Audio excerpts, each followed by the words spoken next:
Alright, so I figured I'd do my review on the Renegade XRS 137 today. Kind of talk about some things I like, some things I'm not so sure on. First of all, just like the overall sled.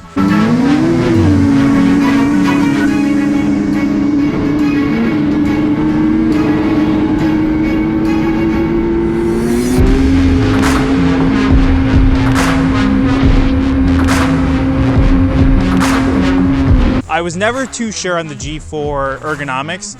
Riding them now, I can tell you I absolutely have grown to love them.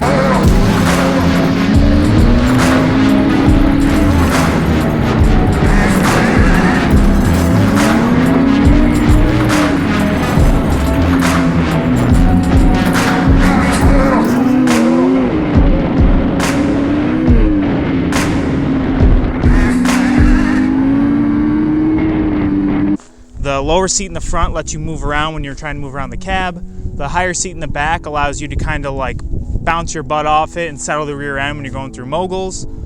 Being able to move so much around the cab and everything is awesome. Makes it super easy to, you know, put some ski pressure in a turn if you want, or you can move back, get a little more track pressure, all that. I never expected to like the G4 ergos as much as I do. I definitely thought, after demoing them a couple times, the Axis was better. I thought the Procross was more neutral. I probably would have put it in last, but after spending some decent time on it, if you're willing to give it a chance, and if it does work for you in some ways, I think you can really grow to love it. But I think by far the Procross and the Axis are just more neutral, and the G4 is just definitely kind of the most strategic in its design. It's not as crowd pleasing, I would say, in general, but I give it credit for what it's good at. You know, you can move around where you want to. It can really affect the sled, which I think is good. Something that the Polaris has always been, you know, touted for. The 850 etec over delivers by a mile. Like, I never thought going from an 850 Patriot to 850 etec I would be blown away, let alone even really see a ton of a difference. The way this makes power down low is like Skidoo advertises. It feels like a totally different class of snowmobile from like 0 to 60. The 850 has super long legs, can pull forever, and will blow your mind above like the 850 Patriot, and will blow your mind above like 55. Whereas this, right from the get, it's super powerful, feels super fast. The 1.75 Hurricane absolutely just digs forever. Really good on trail in like middle to slushy conditions. In icier conditions, it does kind of slide out a little bit, but if you studded it, that would probably fix that up for you. Otherwise, definitely a really good setup. The R-Motion X and the RASX super deliver. There's way less of that heavy feeling on the front suspension like the older G4s used to have. I've demo ridden them a bunch of times. It was definitely something I wasn't into. The R-Motion X doesn't have as much transfer as obviously an uncoupled skid, but I mean, the ride on trail is absolutely unbelievable. I love it, the way it soaks up bumps, little bumps, big bumps, everything. So I'll take a little less transfer for a little improved on-trail handling. Yeah, through stuff like the studders, man, this just thing soaks it up, no problem. I have stiffened everything up 2 clicks. I found that after some break-in miles, everything's loosened up a little bit, but that seems to be perfect. And I put 7.5-inch shapers on the sled, which has definitely helped with handling. Now, is everything peaches and roses, the best sled I've ever owned, no faults whatsoever? No, not necessarily. There are some things that I've either grown not to like or knew I didn't like, and they kind of didn't change my mind at all.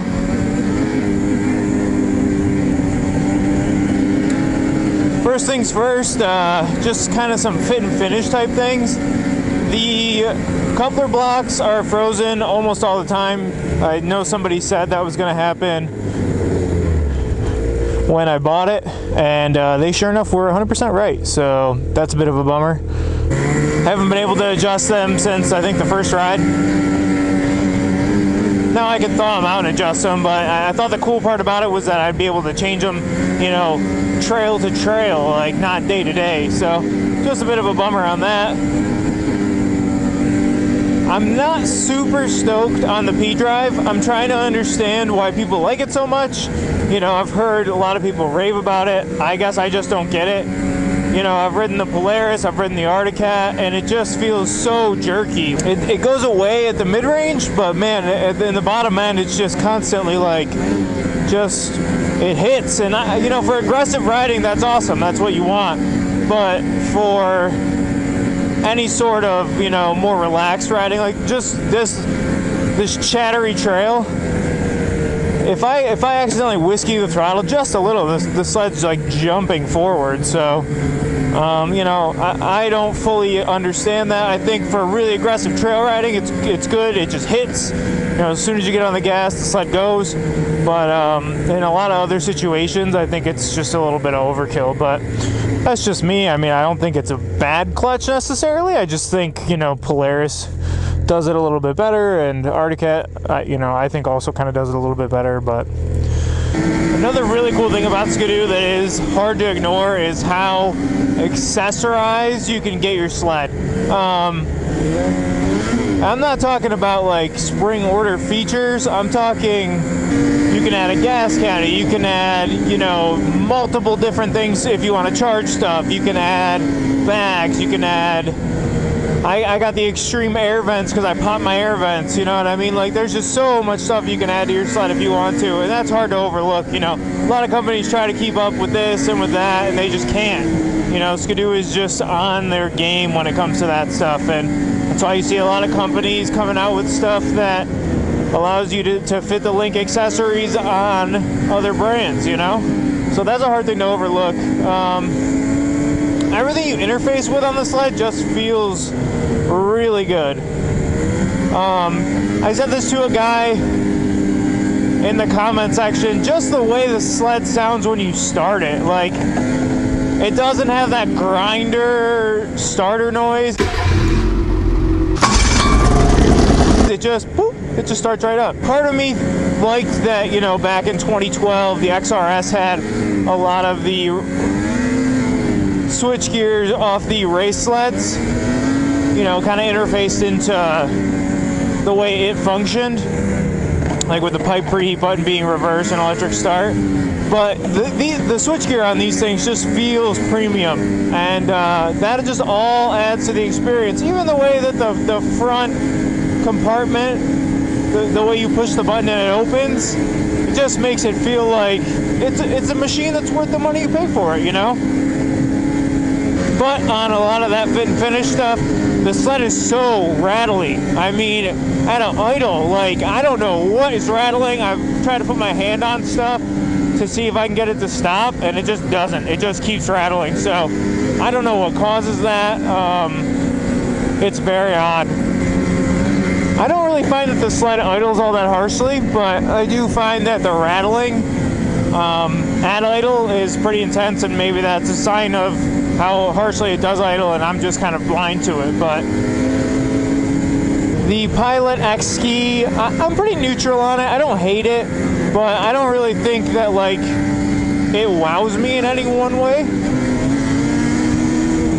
It just does its job. With a decent carbide, it turns, you know, but it doesn't blow my mind. It doesn't offer great flotation off trail or anything like that.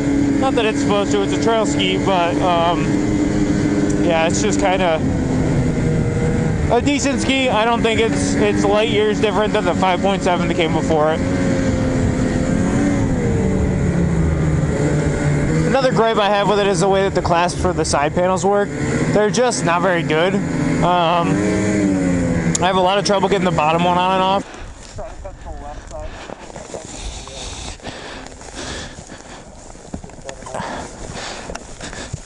God, I hate these side panels. The two other ones seem to work fine, but when your fingers are cold and you're trying to operate them, it's just a pain. You can get it done. You just kind of, I find that you got to not put pressure on them, and then they kind of pop off. But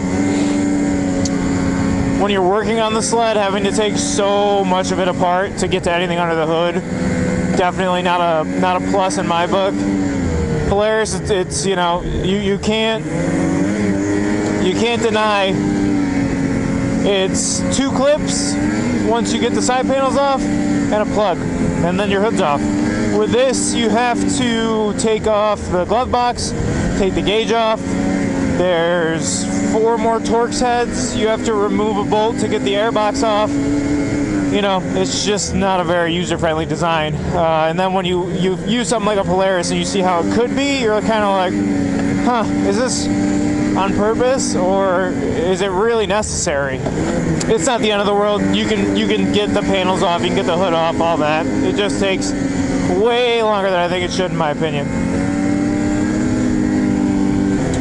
Very wide running boards on the sled. You don't realize how nice it is to have wide running boards until like you move your foot and you think you're about to slip off and you're like, oh, I actually have more running boards still. The toe holds are really cool. You can definitely use those to hook yourself in and rail. I never really thought much of them from quick sitting on the sled and from quick demo rides, but actually living with them, you do use them when the day, on the right days. You don't use them every day. Like if you're riding lazier, you're not going to use them, but there are times that you're, you know, tossing yourself left and right on the sled, and you're going to hook them with your feet for sure.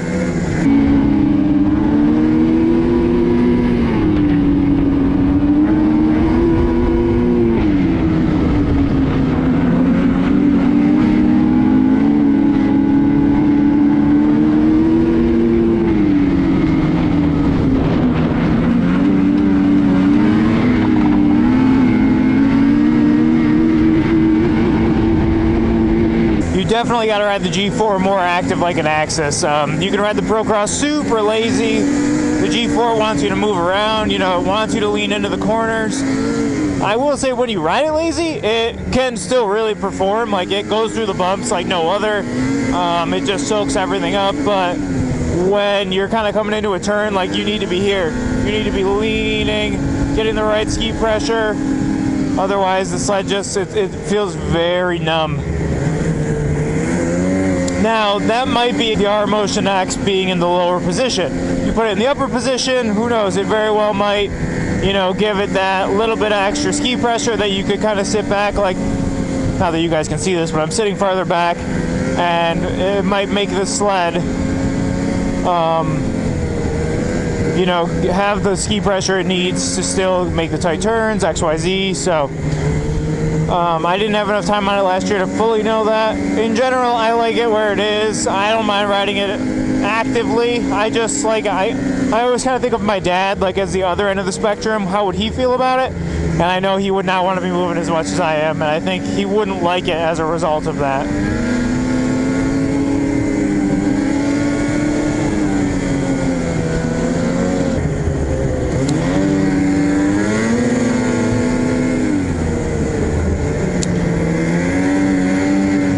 The fact that this sled still doesn't come with LED headlights in 2021, I'm sure next year or whenever they do a bodywork refresh, it's going to have LED headlights.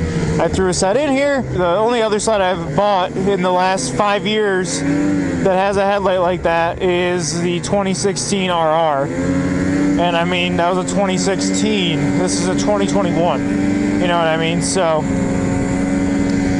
purely from an aesthetic standpoint, when you get your brand new sled and it's got those ugly yellow lights, I mean, my truck has halogens and I hate it. It was like a huge drawback.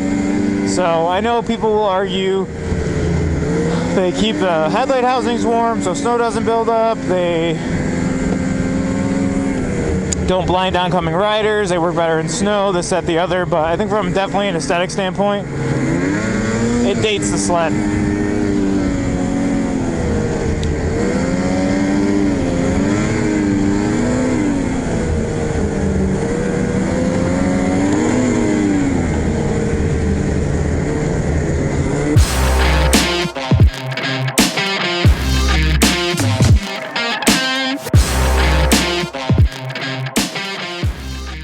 Alright, so to wrap it all up, what are my overall thoughts on the 2021 Renegade XRS 850? I think Skidoo has done a great job with this sled of addressing all the issues that there were with the original G4 chassis that came out in 2017. And I think they've really taken it above and beyond at this point. It's cool to see an adjustable spindle. It's cool to see the wider ski stance It's cool to see the additional travel in the sled overall. I think the sled handles a lot better now. I don't feel that heaviness on the front skis where all I'm using is the front suspension. I feel like the sled is really balanced in making use of both the front and rear suspension. I don't feel the twitchiness that came before with how heavy it felt on the skis. And I think as a result of all this, you're able to kind of not focus so much on the suspension and just appreciate the rest of the sled more. That was something that I always struggled with personally because I could never really get over how the front end handled. Now that I think it handles a lot better, I'm able to kind of appreciate the creature comforts, the interaction you have with the bars, the ergonomics, how the engine performs, you know, all that stuff. So I got to give it up to Skidoo. I think they've really taken a sled that was good and they've probably made it great. I look forward to comparing it to a Matrix. I think really the industry's in an awesome place right now, and I don't really think you can go wrong pretty much with any sled you pick. But you got to be honest with yourself about what you like and what will work best for you before you make any decision. If you're thinking about getting a Skidoo, I would definitely say if you had any reservations with the 2017 to 2020 G4, I think you should definitely give this sled a shot. Skidoo has made some really good changes, and I think it will impress you how different the sled can handle when it essentially looks so similar to what it's been for the last 5 years. If you guys have any questions, definitely let me know down below. I look forward to continuing to use this sled and share my opinions with you guys on it. On that note, if there's anything you do want me to go over in a later video, I absolutely will. Thanks for watching, and we'll see you in the next one.